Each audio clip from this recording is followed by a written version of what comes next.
हरि ओम तत्सत। गीता जी में स्वभाव का वर्णन दूसरा भाग। चतुर्विधा स्वभावश्च प्रकृतो वर्णगस्तथा उत्पादितश्च संगेन शुद्धश्च ज्ञानिना स्मृता।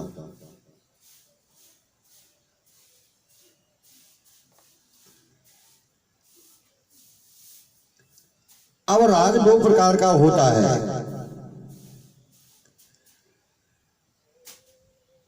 प्रारब्ध जन्य और कुपच्य जन्य। प्रारब्ध जन्य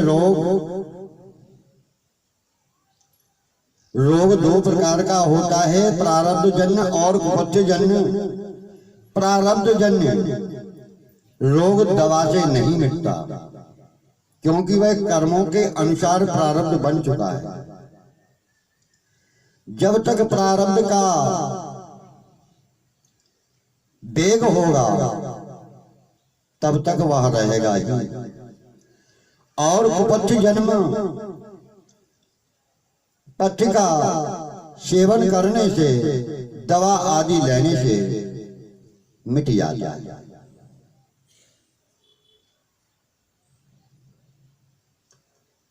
यह कुपच्य जन्य।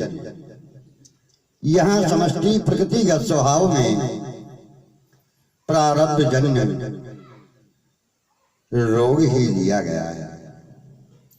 जो मनुष्य अपना कल्याण चाहते हैं उन्हें शास्त्र के अनुसार बताए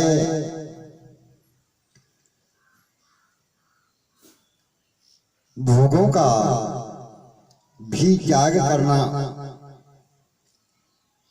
उचित है।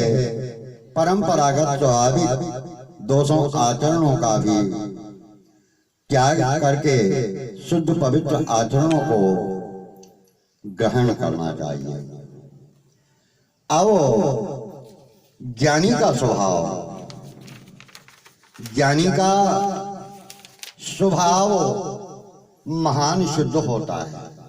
सभी ज्ञानी तत्वज्ञ जीवन मुक्त महापुरुषों के स्वभाव में शुद्धि, निर्मलता, त्याग, वैराग्य आदि समान रूप से रहते हैं। पर वर्ण, आश्रम, साधना पद्धति आदि को लेकर उनके स्वभाव और आचरण एक समान नहीं होते, भिन्न भिन्न होते हैं। तीसरे अध्याय के 33वें श्लोक में उनके लिए यह भिन्नता से दोष नहीं लगता, क्योंकि उनमें राग, द्वेष, अभिमान आदि दोषों का अभाव है। उनके अंदर राग, द्वेष, अभिमान आदि नहीं होते।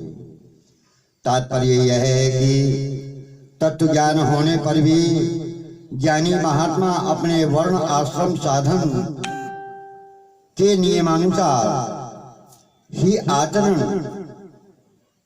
कर्तव्य करते हैं।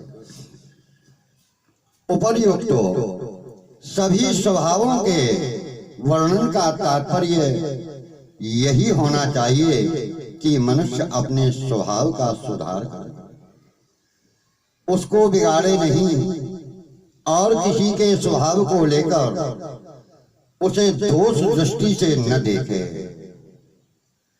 वह सावधानी पूर्वक दुष्कर्मों का त्याग करे, सत्कर्मों को ग्रहण करे। ऐसा करने में वह सर्वथा स्वतंत्र है। शास्त्रों, सत्पुरुषों का संग और खुद का उत्साह एवं धैर्य ये सहायक होते हैं। अब ज्ञातव्य यानी ध्यान देने योग्य, मनुष्य लोक में स्वभाव की ही प्रमुखता है। यह सज्जन है, यह अच्छा है, यह दुष्ट है, यह द्रोही है, यह बुरा है, यह चोर है, डाकू है, यह ठग है, यह धोखेबाज है आदि जितनी भी संज्ञाएं होती हैं वे सभी स्वभाव को लेकर के ही होती हैं। परलोक में भी स्वभाव के अनुसार ही गति होती है। मनुष्य अपना स्वभाव जैसा बना लेता है, उसके अनुसार ही भगवान उसको योनि में जन्म देते हैं।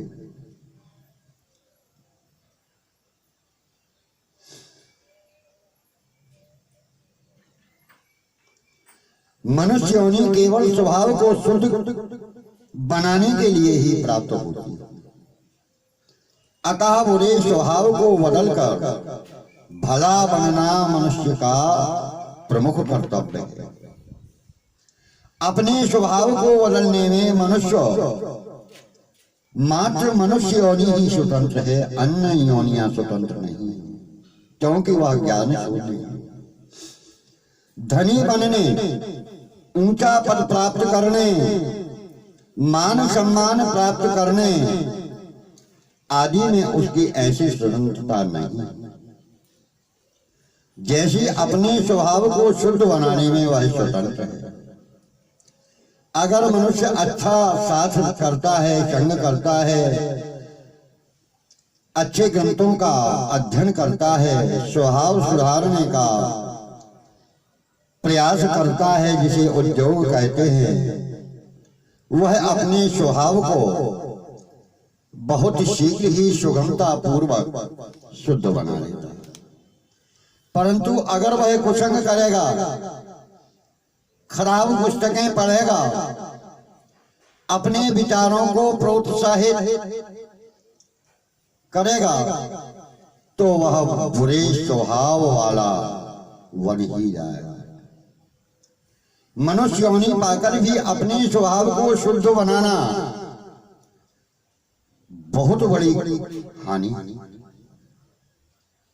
यानी मनुष्य योनि प्राप्त करने के बाद यदि उसने अपने स्वभाव को शुद्ध स्वच्छ नहीं बनाया, तो इससे बड़ी हानि और कुछ नहीं होती, क्योंकि यही एक ऐसी योनि है, ऐसा स्थान है जिसमें मनुष्य अपने स्वभाव को शुद्ध स्वच्छ बनाकर आत्मोद्धार की ओर जा सकता है, जीवन मुक्त बन सकता है। जीवन मुक्त यानी उसे फिर दोबारा जन्म न लेना पड़े, तत्वज्ञ बन सकता है, तत्वों को समझ सकता है, ब्रह्म को जान सकता है, भगवान का भक्त बन सकता है। दूसरी योनियों में ऐसा मौका नहीं मिलता, क्योंकि वह ज्ञान शून्य होती है, साधन हीन होती है। उन योनियों में न तो समझ है, न ही उनके पास किसी प्रकार की सुविधा है, न ही उनमें इतना सामर्थ्य है जिसका उपयोग करके वह अपना स्वभाव शुद्ध बना सकें, अपना उद्धार कर सकें। मनुष्य की जो कुछ इज्जत प्रतिष्ठा है, वह सब उसकी स्वभाव के कारण ही होती है। अगर कोई मनुष्य वर्ण आश्रम आदि में ऊंचा हो, ऊंचे पद पर हो, उसका स्वभाव खराब हो, तो लोग अपना काम बनाने के लिए ही उसके सामने चुप रहकर उसे सम्मान देते हैं, उससे डरते हैं, उसकी झूठी प्रशंसा करते हैं, उसको आदर देते हैं, पर हृदय से वे उसका आदर नहीं करते।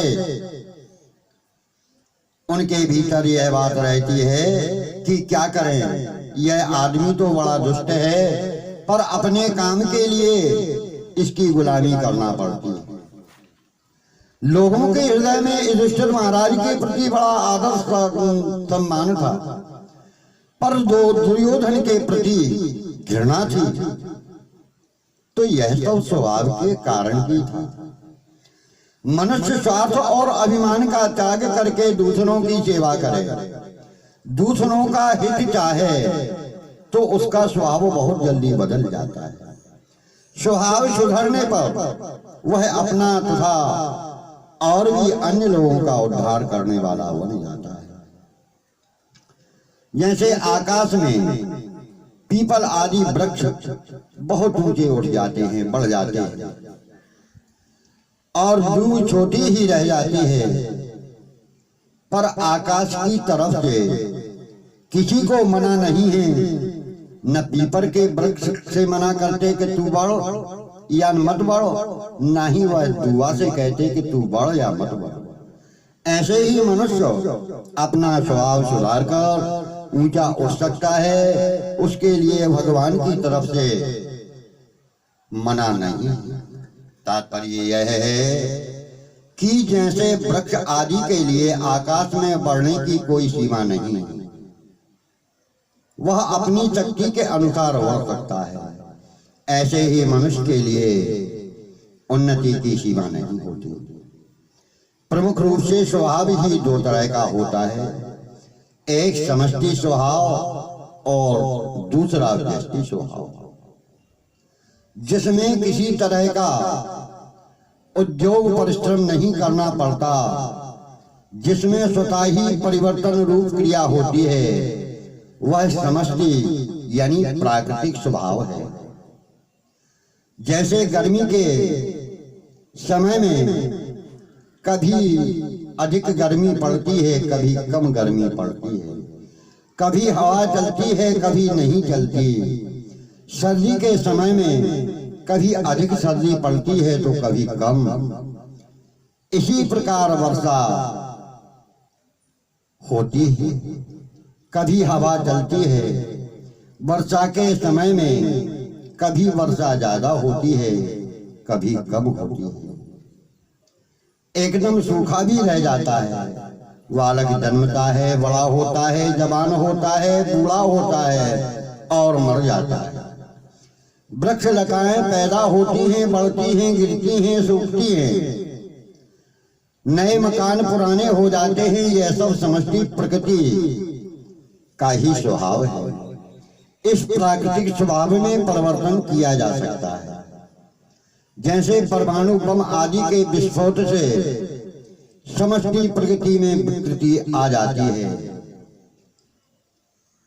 व्यष्टि स्वभाव किसी भी व्यक्ति का समान नहीं होता।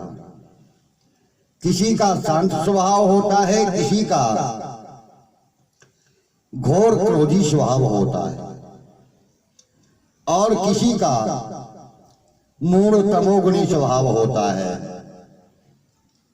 जिसका शांत स्वभाव होता है वह सत्संग, अच्छे शास्त्रों का अध्ययन, अच्छे विचार, सद्विचार आदि से अपनी शांति स्वभाव को विशेषता से बढ़ा सकता है। जिसका घोर स्वभाव होता है, क्रोधी स्वभाव होता है, वह अगर यह विचार कर ले कि मेरे को अपना स्वभाव सुधारना ही है, शांत रहना है, तो वह सत्संग, अच्छे विचार आदि से अपने स्वभाव को शांत सौम्य बना सकता है। जिसका मूल स्वभाव है मूर्खता की ओर ही अग्रसर रहता है, वह भी अगर अच्छा संग करे, अच्छे शास्त्रों को पढ़े, अच्छा अभ्यास करे, तो अपने स्वभाव को अच्छा बना सकता है। पर ऐसा करने में उसे कठिनता का आभास होता है। कठिनाई पड़ने पर भी वह अपना स्वभाव बदलने में, स्वभाव को अच्छा बनाने में स्वतंत्र है। किसी की अधीनता इसमें नहीं। हरि ओम तत्सत।